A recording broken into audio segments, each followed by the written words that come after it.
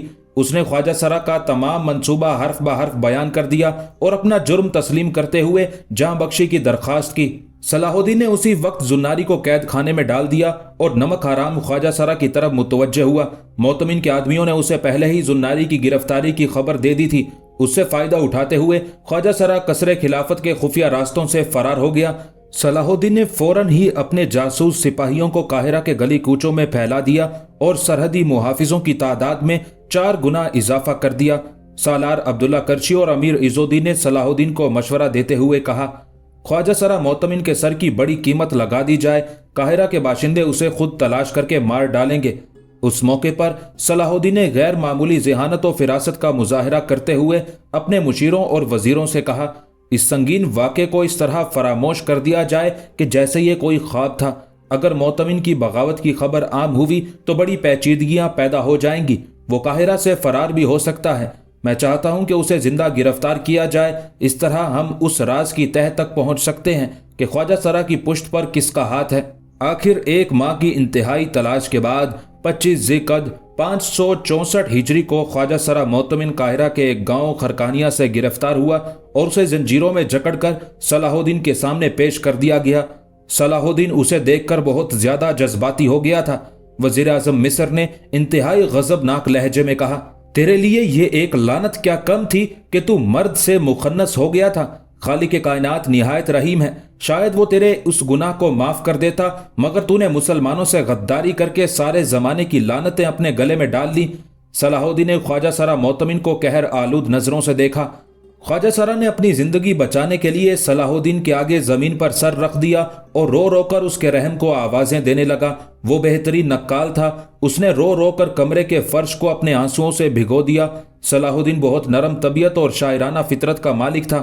اگر اس موقع پر اس کا جانی دشمن بھی ہوتا تو شاید وہ اسے معاف کر دیتا، لیکن ایک غدار ملت کے لیے اس کے دل میں کوئی نرم گوشہ موجود نہیں تھا۔ بنیادی طور پر وہ خود نہایت رحم دل انسان تھا، مگر اسے ظالموں سے شدید نفرت تھی۔ صلاح الدین اکثر حضرت عمر فاروق رضی اللہ تعالیٰ عنہ کا یہ قول دہرایا کرتا تھا، ظالم کے ساتھ رحم کرنا ایسا ہی ہے جیسے مظلوم پر اور ظلم کیا جائے۔ آخر صلاح الدین نے بھی ایک ظالم کو اس کے انجام تک پہنچا دیا۔ اس نے اپنی شمشیر بے نیام کی اور خواجہ سرا معتمن کا سر قلم کر دیا، پھر اس سر کو سونے کی ایک دلکش خوان میں سجایا۔ اس کے ساتھ ہی وہ خط بھی رکھا جو شاہ یروشلم اموری یعنی امالرک کو لکھا گیا تھا۔ پھر صلاح الدین نے اس خوان پر سرخ کپڑا ڈالا اور اپنے ایک معتمد امیر بہاؤالدین کراکوش کو لے کر خلیفہ آزد کی خدمت میں حاضر ہوا، بڑے ادب کے ساتھ سلام کیا اور کھڑا ہو گیا۔ خلیفہ آزد نے ایک نظر صلاح الدین پر ڈالی اور پھر امیر بہاؤالدین کراکوش کی طرف دیکھا جس کے ہاتھ میں طلائی خوان تھا۔ خلیفہ محترم، صلاح الدین مؤدبانہ لہجے میں والی مصر سے مخاطب ہوا، آپ نے مجھے وزارت عظمیٰ کے عہدے سے سرفراز کیا۔ اصولاً مجھے بھی آپ کی خدمت میں ایسی نظر پیش کرنی چاہیے تھی جو آپ کے شایان شان ہو، مگر میری مجبوری یہ تھی کہ میں اپنا ذاتی خزانہ نہیں رکھتا۔ مصر میں جو کچھ موجود ہے وہ بندگان خدا کی ملکیت ہے۔ خلیفہ آزد اس طرز تخاطب پر بری طرح چونک اٹھا۔ آخر تم کیا کہنا چاہتے ہو؟ آج حق تعالیٰ نے مجھے وہ قیمتی شے عطا کی جسے میں آپ کی خدمت میں پیش کرتے ہوئے فخر محسوس کر رہا ہوں، صلاح الدین نے انتہائی باوقار لہجے میں کہا اور اپنے معتمد خاص امیر بہاؤالدین کراکوش کو اشارہ کیا۔ کراکوش چند قدم آگے بڑھا اور اس نے خوان پر پڑا سرخ کپڑا ہٹا دیا۔ طلائی خوان میں خواجہ سرا معتمن کا کٹا ہوا سر رکھا تھا، اس کے برابر وہ خط بھی موجود تھا جو شاہ یروشلم اموری کے نام لکھا گیا تھا۔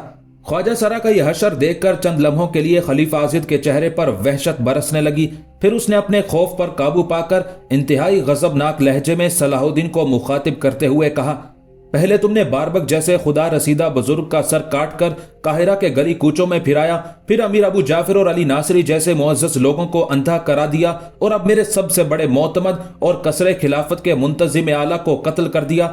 آخر تم کیا چاہتے ہو؟ مصر کی زمین پر میرا کوئی ہمنوا باقی نہ رہے؟ اگر تمہاری خود غرضی اور صفاقی کا یہی عالم رہا تو ایک دن تم مجھ سے بھی میرا سر طلب کرو گے۔ میں احسان فراموش نہیں ہوں خلیفہ محترم، صلاح الدین نے انتہائی باوقار لہجے میں کہا، میرے ہوتے ہوئے آپ کی جان و مال اور عزت و آبرو کو کوئی خطرہ نہیں۔ یہ بدکار خواجہ سرا قصر خلافت کا منتظم اعلیٰ نہیں، مملکت مصر کا غدار اعلیٰ تھا۔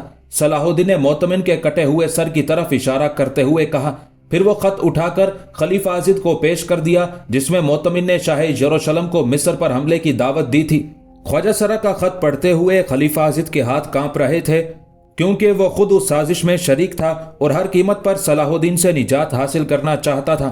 خلیفہ محترم، آج میں کچھ اہم باتوں کی مکمل وضاحت ضروری سمجھتا ہوں۔ صلاح الدین دوبارہ عازد سے مخاطب ہوا۔ میرے کاندھوں پر دوہری ذمہ داری کا بار گرا ہے، ایک آپ کی اور حرم سرا کی حفاظت، دوسرے دین و ملت کی حفاظت۔ ابھی صلاح الدین کی بات مکمل نہیں ہوئی تھی کہ خلیفہ عازد گرج کر بولا، دین و ملت کی حفاظت سے تمہارا کیا مطلب؟ کیا مجھے اپنے دین اور ملت کی کوئی فکر نہیں؟ اب کھل کر بات کرنے کا وقت آ گیا تھا۔ یکایک صلاح الدین کے لہجے کی عاجزی جاہ و جلال میں تبدیل ہو گئی تھی۔ مجھے یہ کہتے ہوئے بہت دکھ ہو رہا ہے کہ آپ کو، آپ کے بزرگوں کو صرف اپنے تخت و تاج کی فکر تھی۔ اگر دین و ملت کا خیال ہوتا تو دنیا بھر کے گمراہ اور شیطان صفت لوگ آپ کے زیر سایہ مصر میں جمع نہ ہوتے۔ خلیفہ عازد جوش غضب میں اپنی تخت نما کرسی سے اٹھ کر کھڑا ہو گیا۔ تم بے ادبی اور گستاخی کی آخری حد سے بھی گزر چکے ہو، یہ ہے تمہاری احسان شناسی؟ خلیفہ محترم، مجھے اپنی بات مکمل کر لینے دیجئے۔ یکایک صلاح الدین کی آواز بھی بلند ہو گئی تھی۔ باربک جیسا شیطان، ابو جعفر اور علی ناصری جیسے اسلام دشمن، شاور اور معتمن جیسے غدار کس کے پروردہ تھے؟ میری حدود سلطنت میں رہ کر مجھ پر حکم چلانے والے تم کون ہو؟ خلیفہ عازد ہذیانی انداز میں چیخنے لگا۔ آپ کے بزرگ مصر کی سلطنت لے کر پیدا نہیں ہوئے تھے۔ صلاح الدین کا لہجہ بھی سخت ہو گیا تھا۔ اللہ نے غلاموں اور صحرا نشینوں کو اپنے فضل و کرم سے یہ راحتیں اور نعمتیں بخشی، اور پھر وہی ناشکر گزار بندے اللہ کے دین کا مذاق اڑانے لگے۔